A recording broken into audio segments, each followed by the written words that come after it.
The cell phone helping you or destroying you? You just check out. తెలుసుకోండి, నా cell phone నాకు ఉపయోగకరంగా ఉందా? నా సమాధానాన్ని పాడు చేస్తుందా? నా సెల్ ఫోన్ నాకు ప్రయోజనకరంగా ఉందా?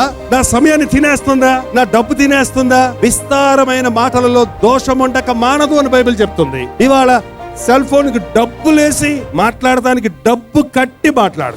ఇంటికి ఒక సెల్ ఫోన్ ఉంటే పర్వాలేదు, కానీ మనిషికి ఒక సెల్ ఫోన్. చిన్న పిల్లోడు 6 నెలల పిల్లోడు కూడా ఒక డూప్ సెల్ ఫోన్ అన్న కొని ఇవ్వాలి. అంటే ఆడు ఊరుకోడు, ఆడు నొక్కుతుంటాడు నెంబర్లను, నీకంటే బాగా చేస్తాడు. ట్రైనింగ్. ఇవన్నీ కడవరి గడియ సూచనలు. రాకడ సమయంలో అక్రమము విస్తరించడానికి సైతాను వాడుచున్న టెక్నాలజీ. ఈ టెక్నాలజీ దేవుడు అనుమతించాడు సువార్త ప్రకటించబడాలని. ఇది కడవరి గడియ గనుక ప్రతి మనిషికి సువార్త అందాలి గనుక శాటిలైట్ కనుక్కునేటట్టు చేశాడు.